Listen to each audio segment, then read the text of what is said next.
सोते हैं तब सुंदर दूध उकलवाकर सबको गिलास भर भर कर दूध पिला देना, रात भर चाय चला देना। मैं बहेड़िया परिवार को धन्यवाद देता हूं, बहुत बहुत धन्यवाद। कथा तो बहुत देखी और बहुत करी, पर यजमान परिवार ने जो ये व्यवस्था दी है, यजमान परिवार ने जो ये व्यवस्था प्रदान करी है, ऐसी व्यवस्था कहीं नहीं दी। एक देखी थी रायपुर छत्तीसगढ़ में, बसंत जी अग्रवाल ने कराई थी। एक खरगोन में, वो कौन परिवार था जिन्होंने खरगोन में कराई थी। समिति कराती है तो समिति अपने हिसाब से व्यवस्था करती है। एक अकेला यजमान जब कथा कराता और वो यजमान इतनी व्यवस्था देता है तो बहुत, भोलेनाथ जी से हम हर पल यही प्रार्थना करते हैं, बाबा इनको इतना देना कि ये दोनों हाथों से ऐसे ही लुटाते हैं, ऐसे ही कृपा कर। ये करुणा है भोलेनाथ जी की, ये दया है भोलेनाथ जी की, ये उदारता, ये करुणा है भोलेनाथ बाबा, ये दया।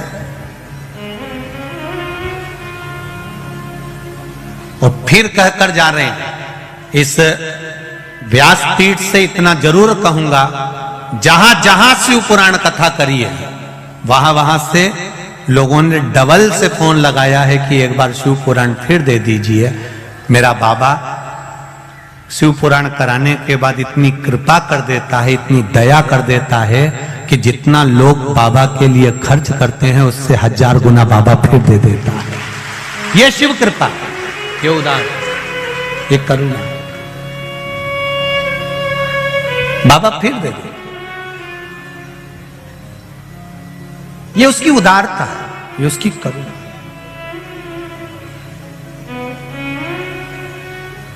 महाराज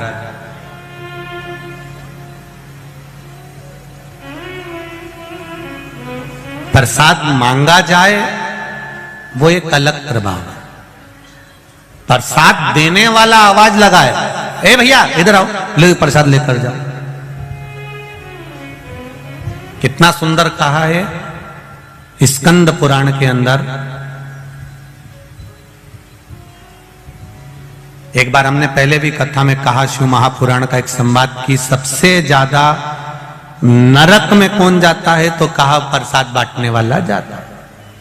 तो लोगों ने पूछा ये कैसे चले जाता है, तो कहा प्रसाद धर्म की जगह पर बंटता है, प्रसाद हमेशा अच्छी जगह पर बंटता है, जहां भगवान का सत्संग हो, भजन हो, कीर्तन हो, मंत्र माला स्मरण हो, कथा भागवत यज्ञ अनुष्ठान हो, मंदिर देवालय हो, प्रसाद वहां बढ़ता है।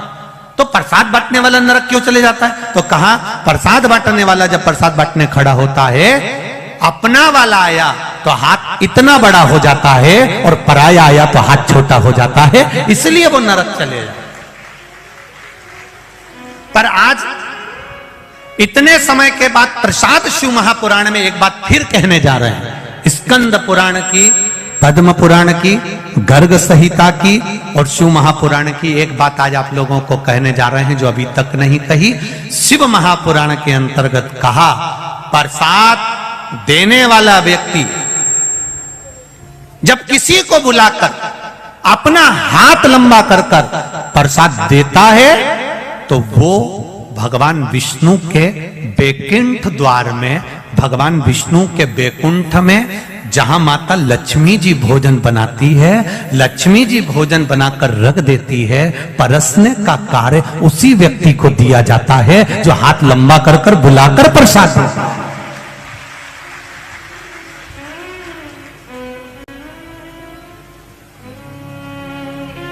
और हमने देखा यहाँ बहेड़िया परिवार जो कथा करा रहा है, हमने छोटे छोटे वीडियोस आप लोगों के, हम लोग तो कभी रसोई घर जाते नहीं तो गए भी नहीं, तो हमने उसमें वीडियो में देखा कि कई माताएं बुला कर दे रही, भैया चाय लो, उधर से बिस्कुट लो, भैया आओ इधर आओ, चाय लो, उधर बिस्कुट रखा है, बिस्कुट लो, लो दूध प्रसाद लो भोजन प्रसाद लो। ये बुलाकर जो दे रहे हो, तो हम पूर्ण भरोसे से कह सकते हैं कि बैकुंठ में लक्ष्मी जी तो बनाएगी पर नारायण को भोजन आप ही खिलाओगे, ये निश्चित है, ये विश्वास है, आप ये जागरूकता।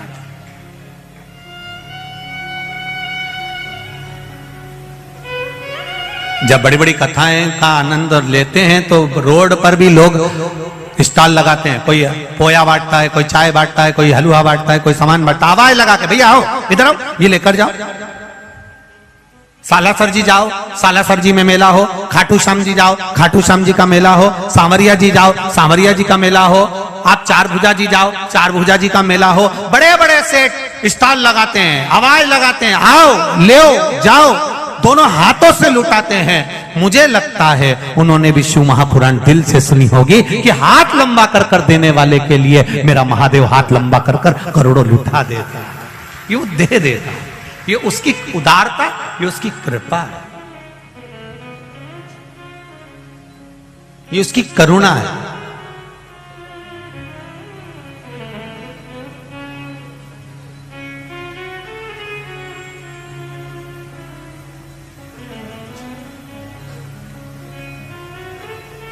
और हम भी इस बड़ोदरा से सीख कर जाएंगे बहुत कुछ,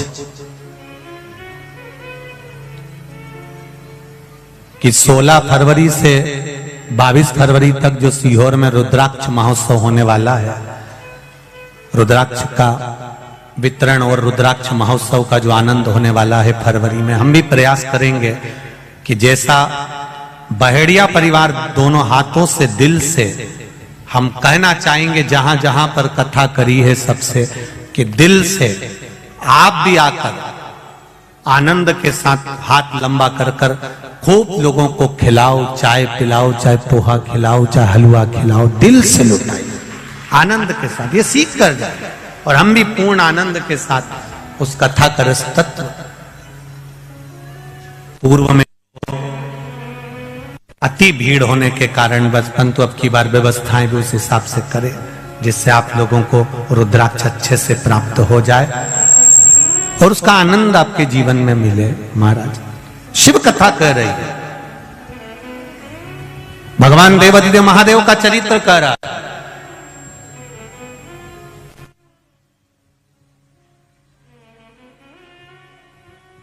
तारकासुर बिना मांगे तारकासुर को सब मिल गया, देवताओं में हलचल मच गई, सारे देवताओं में हलचल मची तो देवताओं ने विचार करा आखिर क्या हुआ ये सब।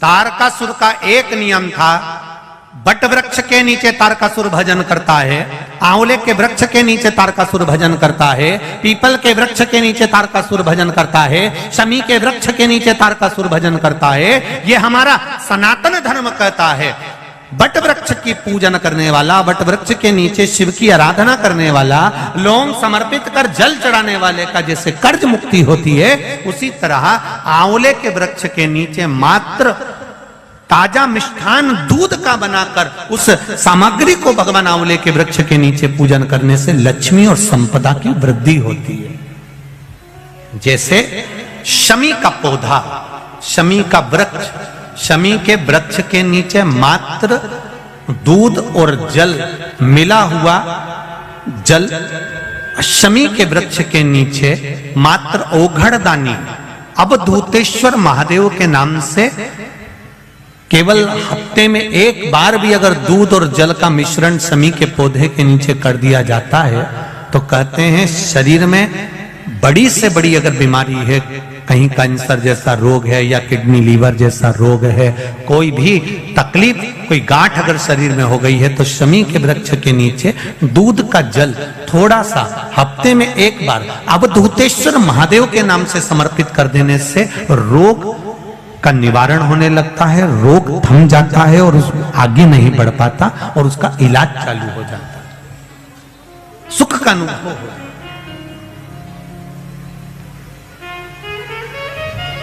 बस एक बात का स्मरण रहे आपको, आंवले के वृक्ष के नीचे अगर कोई भोग लगाया गया है पा सकते हैं, पीपल के वृक्ष के नीचे कोई भोग लगाया है पा सकते हैं, बट वृक्ष के नीचे कोई भोग लगाया गया है पा सकते हैं। जिस वृक्ष के नीचे भोग लगाओगे पालोगे, पर शमी वृक्ष के नीचे का जो भोग लगाया गया है वो नहीं पाया जाता। शमी वृक्ष का जो प्रसाद है वो आपको वहीं छोड़ना पड़ता है, शमी वृक्ष का प्रसाद वहीं छोड़।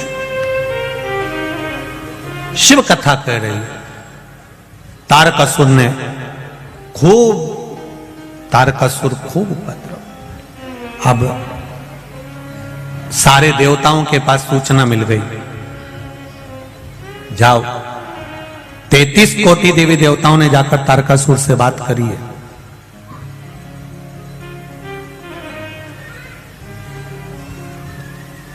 तैतीस कोटि देवी देवताओं ने तारकासुर से बात करी।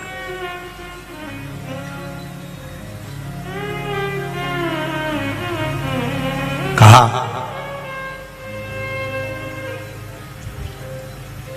आप उपद्रव कर रहे हो, तब साधना करा, भजन करा, कीर्तन करा, सब कुछ आपके पास में है, अभी उपद्रव क्यों करना? तुम्हारी मृत्यु कैसे होगी वह आप बता दीजिए। तारकासुर ने कहा मुझे मारने वाला संसार में कोई जन्म नहीं लिया है, मैं मरूंगा नहीं, ये निश्चित है। भगवान नारायण ने पूछा कोई तो कारण होगा जिससे आपके प्राण छूटेंगे। दुनिया में पहला तारकासुर ऐसा था जिसने अपने मृत्यु होने का भी साधन बता दिया था।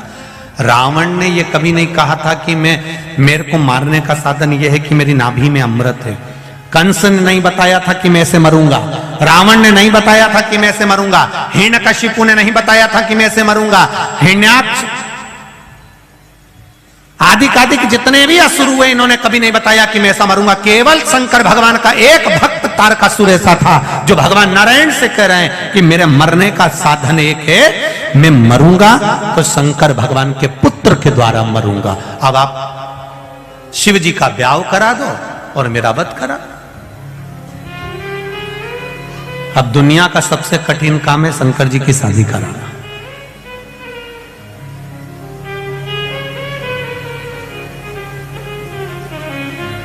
आज के जमाने में सबसे ज्यादा कठिन काम है बेटी को ये बोलना, बच्चों को ये बोलना कि अब मैं तुम्हारी शादी पक्की कर रहा हूं और वहां कर रहा हूं। इतने में बेटा बेटी का मुंह भगोना हो जाता है। पापा हमसे तो पूछते, मम्मी पापा हमसे तो कुछ पूछते ही नहीं है, उन्होंने मन से मेरा ब्याह पक्का कर दिया, मुझसे पूछना तो था। शिव जी के संतान के द्वारा मेरे प्राण छूटेंगे, शंकर भगवान का जो पुत्र होगा वो मुझे मारेगा, ये तारकासुर ने भगवान नारायण से कह दिया।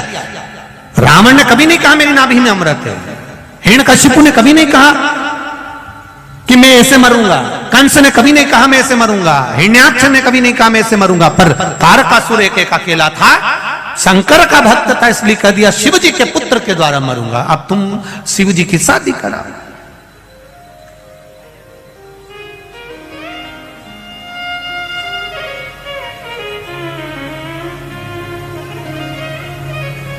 तारकासुर से हमारे लोगों ने सीखा, ये सीखा है हमारे लोगों ने, ऐसा नहीं बेटी का ब्याह करना है, बेटे का ब्याह करना, करूंगा पर थोड़ा सा पहले मकान बना लूं, थोड़ा सा मकान का ये काम करवा लूं, इसके बाद बेटी ब्याह का। मतलब तारकासुर का संबोधन ध्यान में है, मरूंगा पर शंकर भगवान के पुत्र के द्वारा मरूंगा, भगवान शिव का पुत्र।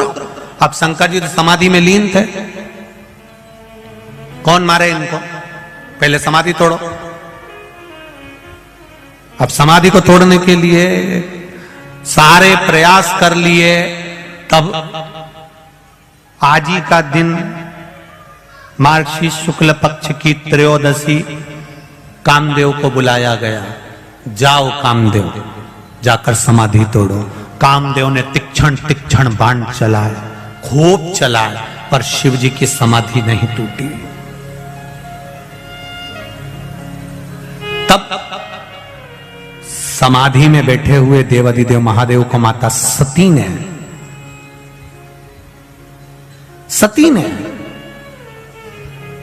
स्मरण कराया, ये मेरी बहन का पति है,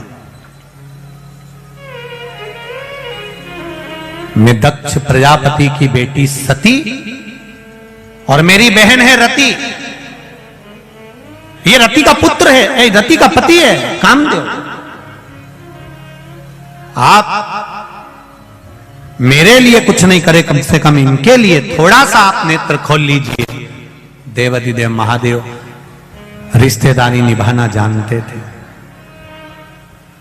दुनिया में केवल एक देवाधिदेव महादेव ऐसे हैं जो अपने संबंध को निभाना जानते हैं, रिश्ता निभाना जानते हैं, संबंध निभाना जानते हैं कि संबंध किसको कहते हैं। शिव जी ने, कामदेव ने नेत्र खोल, जो बाण छोड़ा, शंकर जी का तीसरा नेत्र खुला। खुलते से ही आम के पल्लव में,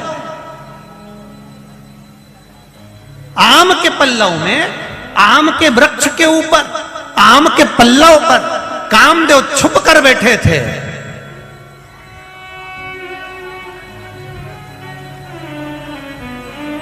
जलकर बस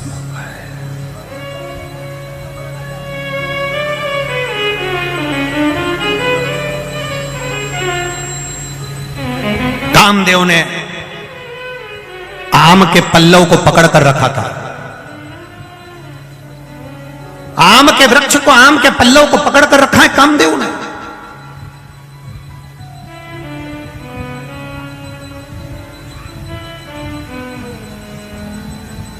तैतीस कोटि देवी देवताओं ने आकर उस आम लेके, उस आम के वृक्ष पर 33 कोटि देवी देवताओं ने आकर कहा, कामदेव चिंता मत करो, अगर तुम भस्म भी हो गए हम शिव से तुम्हें वापस प्राप्त कर लेंगे। कामदेव प्रसन्न हो गया, बड़ी कृपा करी, इस आम के पल्लव के ऊपर आपका मुझे दर्शन हुआ। आज भी सनातन हिंदू धर्म के अंदर घर में कोई भी शुभ कार्य होता है तो दरवाजे पर आम की बंदरबाल बांधी जाती है, क्योंकि वो आम की बंदरबाल नहीं होती, 33 कोटि देवी देवता चौखट पर आकर बैठ जाते हैं, और हम जब उस चौखट के अंदर प्रवेश करते हैं या बाहर निकलते हैं तो 33 कोटि देवी देवता हमको आशीर्वाद देते रहते हैं। ये आम के पत्ते की बंदरबाल है। अब इधर गुजरात में बनती कि नहीं बनती हमको नहीं मालूम, बनती है क्या? बनते हैं यहां पर। आज भी घर में शुभ कार्य होगा, आम के पत्ते लगाए जाएंगे, आम के पत्ते की बंदरबाल बांधी जाएगी। विवाह होगा, आम के पत्ते की बंदरबाल। आम के पल्लव में कामदेव छुप कर बैठे थे और आम के वृक्ष के ऊपर 33 कोटि देवी देवताओं ने आकर कामदेव को दर्शन दिया था, इसलिए आम के पत्ते की बंदरबाल बांधी जाती है। कई लोग कहते हैं आम तो खट्टा होता है, आम तो खटास होती है, फिर इसके पत्ते क्यों लगाए जाते हैं? क्योंकि 33 कोटि देवी देवताओं ने आकर यहां दर्शन दिया। आम के पल्लव के ऊपर, आम के वृक्ष के ऊपर देवता पधार कर दर्शन दिए। काम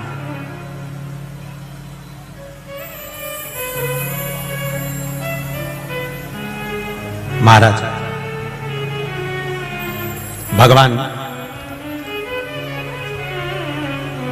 देवाधिदेव महादेव शिव औघड़दान, त्रिकालदर्शी, कैलाशी, अविनाशी, मेरे बाबा, मेरे शिव, कामदेव को भस्म कर दिया। कामदेव आकर रोने लगा।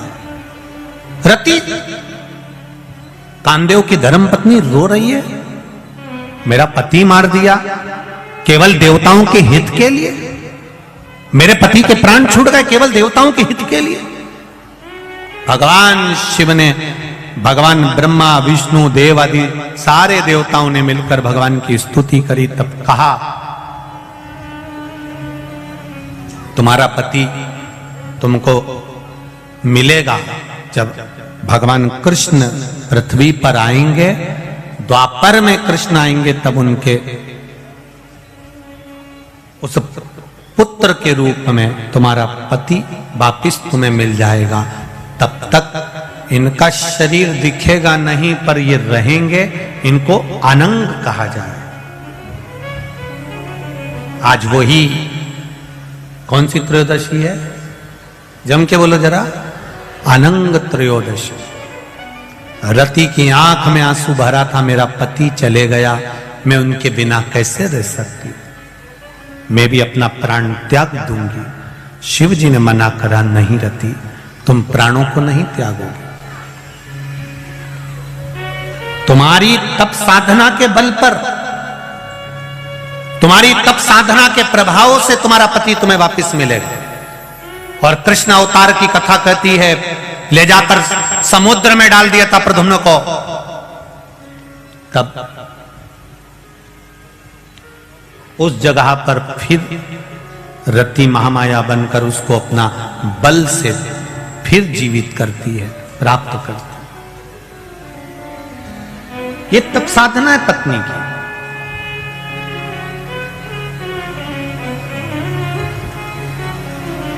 रति ने कहा, एक बार आपकी समाधि तोड़ने से मेरा पति मर गया, उसका अनंग हो गया, उसका शरीर चले गया, भस्म हो गया।